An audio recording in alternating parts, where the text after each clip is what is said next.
എറണാകുളം അങ്കമാലി അതിരൂപതയിൽ ഉടലെടുത്ത ആ കുർബാന തർക്കം ഫരീദാബാദ് രൂപത വരെ എത്തിയിരിക്കുന്നു. കഴിഞ്ഞ ദിവസം അതാണ് ഏറ്റവും ദുഃഖകരമായ ചില വാർത്തകൾ അവിടെ നിന്ന് വന്നത്. കുർബാന ബിഷപ്പ് ഇടപെട്ട് നിർത്തിവെച്ചു. ഇതൊരു ഗതികേടാണ്. അങ്ങനെ കുർബാന തർക്കം സിറോ മലബാർ സഭ മുഴുവനും വ്യാപിച്ചുകൊണ്ടേയിരിക്കുന്നു. അതിന് ഹൃദയംഗമമായ നന്ദി പറയേണ്ടത് എറണാകുളത്തെ രൂപതാ തലവന്മാരായ റാഫേൽ പിതാവിനും പാമ്പ്ളാനി പിതാവിനും തന്നെയാണ്. പിതാക്കന്മാരെന്ന് വിളിക്കാമോ എന്നറിയില്ല. സഭയും വിശ്വാസികളും സഭയെ വിഭജിച്ച ഈ വിമത പടത്തലവന്മാരായി നിങ്ങൾ ഒരിക്കലും മറക്കില്ല. ഇനി കളമശ്ശേരി സെന്റ് ജോസഫ് ചർച്ച് ഇടവക ഇതേ എറണാകുളം രൂപതയിൽ തന്നെയാണ്. അവർക്കൊക്കെ പരസ്പരം സഹിക്കാനും പൊറുക്കാനും ഐക്യപ്പെടാനും ഒക്കെ സാധിക്കുമെങ്കിൽ, അതിനുള്ള അവസരം കണ്ടെത്താൻ സാധിക്കുമെങ്കിൽ ഈ മെത്രാന്മാർക്കും അവിടെ തലതല്ലികൾക്കുമുള്ള എന്താണ് പ്രശ്നം? മുള്ളിനെ മുള്ളുകൊണ്ടെടുക്കാം, മുള്ളിനെ സ്നേഹം കൊണ്ടും എടുക്കാം.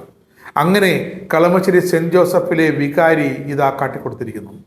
കളമശ്ശേരി സെന്റ് ജോസഫ് ചർച്ച് ഇടവക വികാരി ഫാദർ തോമസ് പെരേപ്പാടനുമായി ഏകീകൃത കുർബാനയ്ക്ക് ശേഷം കഴിഞ്ഞ ദിവസം വൈകിട്ട് ഇടവക ജനങ്ങൾ ഞായറാഴ്ച വൈകിട്ട് ഷെഡ്യൂൾ സമയത്ത് ഒരു ഏകീകൃത കുർബാന വേണമെന്ന് ആവശ്യപ്പെട്ടു, അഭ്യർത്ഥിച്ചു. ക്ഷമാപൂർവം പെരേപ്പാടൻ അത് പരിഗണിച്ചു. പരിമിതികൾക്കുള്ളിൽ നിന്നുകൊണ്ട് ന്യായമായി പരിഹരിക്കാൻ ഇടവക ജനങ്ങളോട് സഹകരിക്കാമെന്ന് ഉറപ്പു നൽകി. അങ്ങനെ ഇടവക ജനങ്ങൾ പിരിഞ്ഞുപോയി. ഇടവക വികാരിയുടെ സ്ഥാനത്തിന് ഇപ്പോൾ വിശ്വാസികൾ നന്ദി പറയുകയാണ്. ഇടവകയിൽ സമാധാന അന്തരീക്ഷം നിലനിർത്തിക്കൊണ്ടും ഐക്യത്തിൻ്റെയും അന്യോന്യത്തിലൂടെയും ഏകീകൃത കുർബാന നേടുന്നതിന് ഇടവക ജനങ്ങൾ ഭിന്നത മറന്ന് നഷ്ടപ്പെട്ട ഐക്യം തിരിച്ചു കൊണ്ടുവന്നു എങ്കിൽ ഇടവകയിൽ ഒന്നുകൂടി ചേർന്ന് പ്രവർത്തിക്കണമെന്ന് വിശ്വാസികൾക്ക് തോന്നി തുടങ്ങിയിരിക്കുന്നു. എറണാകുളം അതിരൂപതയിലെ മറ്റിടവകളിലും ഇതായിക്കൂടെ? ഒരു ഇടവകയ്ക്ക് ഐക്യവും അന്യോന്യവും ഒക്കെ ഒരുമിച്ച് കൊണ്ടുവരാമെങ്കിൽ എന്തുകൊണ്ട് രൂപത അധികാരികൾക്ക് മുന്നിൽ അവരെ കണ്ടു തുറക്കുന്നില്ല? സഭയെയും സഭാസ്നേഹികളെയും വിള്ളലുകൾ സൃഷ്ടിച്ചുകൊണ്ട് വർഗീയ വിഘടനവാദികൾ ചായ്വുള്ളവരെ സഭയ്ക്കുള്ളിലെ ചായ്വുകാരെ വിലക്കെടുത്തുകൊണ്ട് നുഴഞ്ഞു കയറി സഭയെയും വിശ്വാസത്തെയും ഒക്കെ തകർക്കുന്നു. സഭയിൽ ആധിപത്യം സൃഷ്ടിക്കാനുള്ള ഇവരുടെ ശ്രമത്തെ തിരിച്ചറിഞ്ഞുകൊണ്ട് അത് മുളയിലേ നുള്ളിക്കളഞ്ഞില്ലെങ്കിൽ ക്രൈസ്തവ രൂപം തന്നെ ഇല്ലാതാകും. വിശ്വാസികൾ ഉന്മൂലനം ചെയ്യപ്പെടും, ഭീകരാവസ്ഥയ്ക്ക് അടിമകളാകും. അതാണ് വസ്തുത. ഇത് മുന്നിൽ കണ്ടുകൊണ്ട് തന്നെയാണ് കളമശ്ശേരിയിലെ ഈ വികാരിയും ഇടവകയും ഒക്കെ ഏകീകൃത കുർബാനയ്ക്കായി ഒത്തൊരുമിച്ച് ഐക്യത്തോടെ തീരുമാനമെടുത്തത്. ഇടവകകളിലെ ജനങ്ങൾ മാറി നിൽക്കാതെ ഇടവകകളിൽ ഇനിയെങ്കിലും സജീവമാകണം. മറ്റിടവകകളിൽ, എറണാകുളം രൂപതയിൽ മാത്രമല്ല മറ്റു രൂപതകളിലും ഇത് തന്നെയാണ് അവസ്ഥ. തെറ്റുകൾ തിരുത്തണമെങ്കിൽ നിങ്ങൾ ഐക്യത്തിലേക്ക് പോകണം. തെറ്റുകൾ തിരിച്ചറിയപ്പെടണം.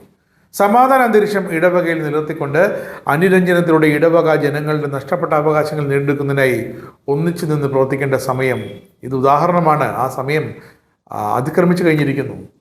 എന്തായാലും പരസ്യ വിചാരണ വേണം. സഭയെ ഒറ്റുകൊടുക്കുന്നവർക്കെതിരെ അതിന് ഇടവക ജനങ്ങൾ മുൻകൈ എടുക്കണം.